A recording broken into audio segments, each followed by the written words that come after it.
Well, hello. It's been a couple months, weeks, things since I've been on YouTube last time.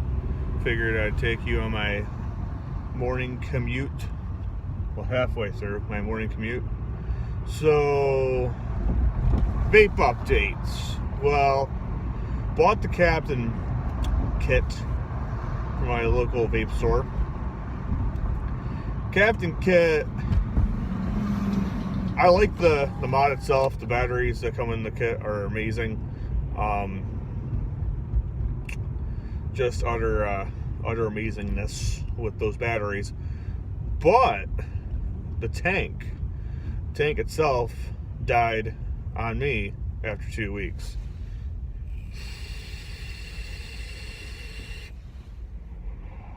Which I didn't understand was a possibility. Didn't understand that was a possibility of a tank dying. But 510 pin fell out. Tried to put it back on. It was a shit show. Had a buddy of mine try to give me his coil base that was not fucked. And yeah, no, it was still fucked. So yepper. So I ended up getting the Arco 2.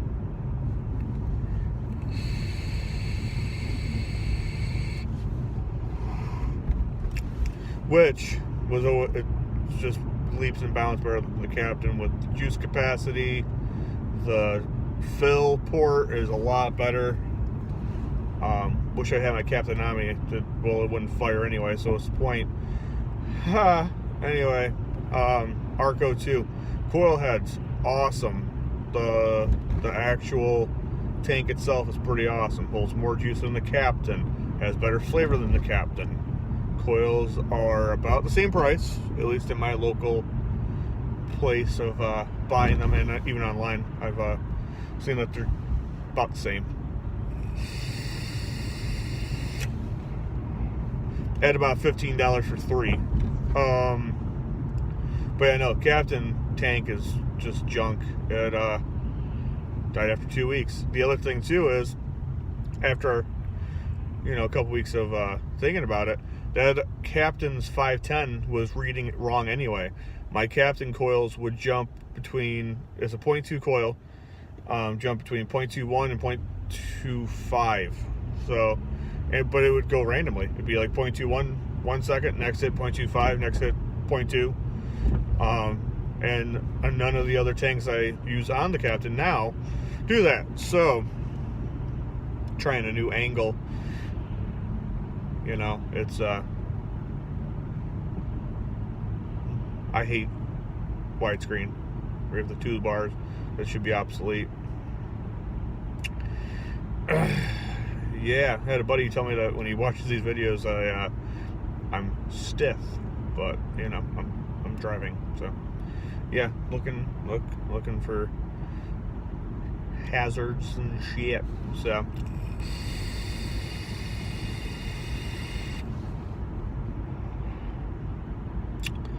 So then, I went out. I was looking for a new RDA, and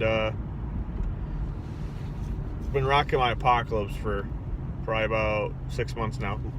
Love the Apocalypse, love the build on it, but I wanted something different, something with a bigger top cap.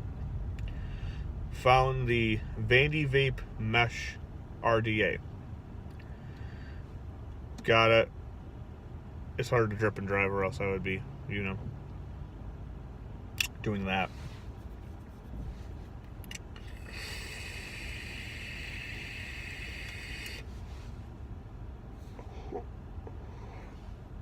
I'll be dripping and driving. Anyway, mesh. I kind of like the mesh. I had friends set it up for me to not cut my lead for the one side there on the mesh. You're supposed to be able, supposed to cut off some. Well, he didn't, and holy spitback.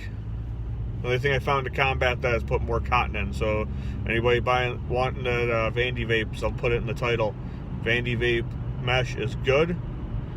You just gotta make sure you have the right amount of cotton, which is kind of hard. I got lucky on the second try. The first try was done by my friend, so it was not where it needed to be, the cotton. So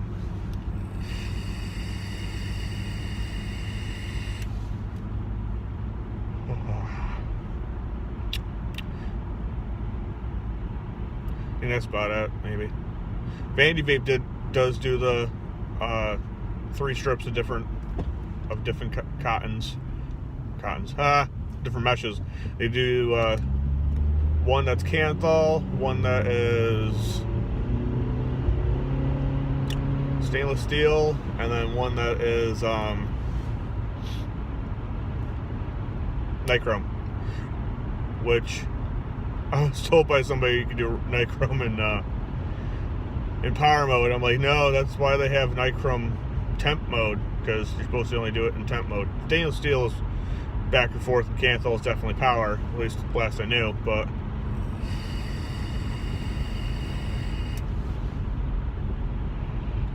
right now I have my RX300 and my Arco 2, so I'll be set for a couple days of battery life before I have to charge it. That's one thing about the RX300.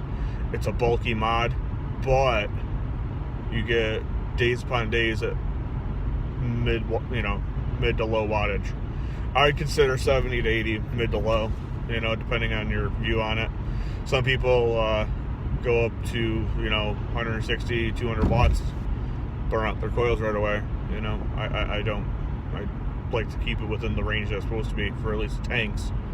Even when I had my TFE12 I was rocking all the time, I never went past 100, 110 watts, 120 watts-ish. So, but yeah, no, I figured I'd do a quick vape review. There's been a couple things. Oh, actually, that's one other thing too. Fuggin' juice.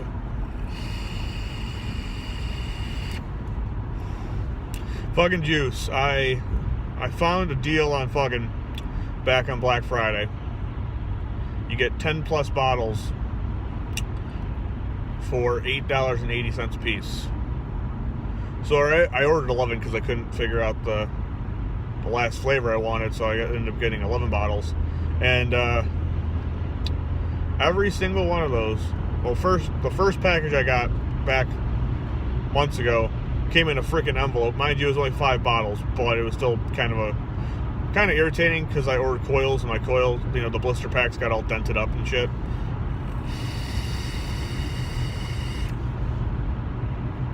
So that was kind of irritating, but I did enjoy the 5 flavors I got. Now these 11 flavors I got, I have not found one that I absolutely hate. I found one I hated initially, but it let it steep for 2 weeks, and I vaped it all day yesterday. It was a perfect all-day vape. It's G.I. Jane by Fuggin'. Dragon fruit and watermelon. There's nothing to compare it to. It's more or less, you taste like just tropicalness, if that makes any sense.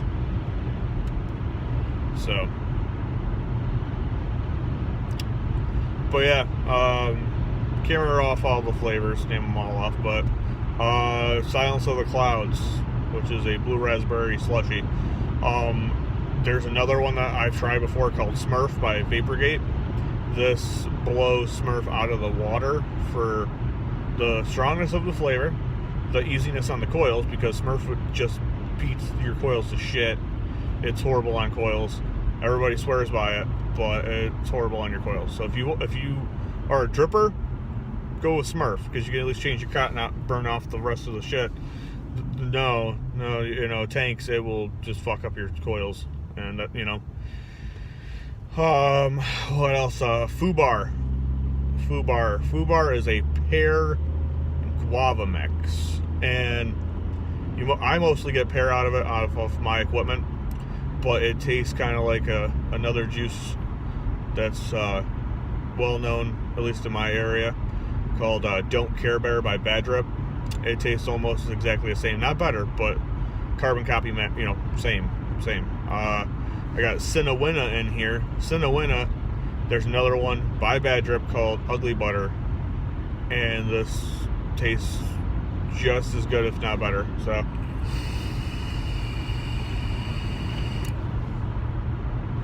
and this is better on your coils, at least in my opinion, because it's also a lighter juice, and you still get that cinnamon flavor. So, yeah. What's one more I can think of off my head? Inside Out peanut butter and jelly. They didn't try to do like a bread taste with it like some companies do. It tasted better than Charlie's Chalk Dust, but mind you, Charlie's Chalk Dust peanut butter and cheeses, I tried that out of a tester at like 30 watts back at, when testers were like cool and semi-legal. The other one I can think of is one called Dropout. It's spot on to Dropout. There's a lot of fucking juices that it tastes like a carbon copy, but you figure if you're smoking cigarettes, you find a cheaper brand. If you're a Marlboro or a Newport smoker, you're not going to get that Marlboro and Newport smoke. With vaping, you kind of can find concessions where, okay, I can find this bottle of Silence of the Clouds, and 120 milliliters is going to cost me $8.80 versus Vaporgate's Smurf, which is going to cost you $20 for 60 mils. It's okay. Well, I get the cheaper juice and it tastes the same. Fuck it.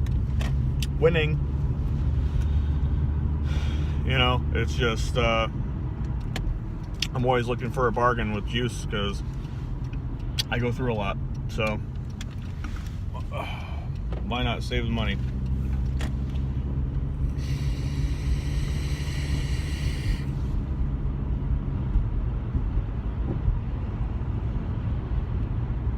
So why not save the money? So, same thing with coils off of Fuggin. Their coils are always decently priced. Depends on the style, which I think is stupid. You can get Arco A4s for $9.99, or Arco A6s for $14. But everywhere else, it's the same price for either one. So, whatever. Anyway, that's about it for the day. I'll try to keep up with my YouTube channel a little bit more, and thank you for watching.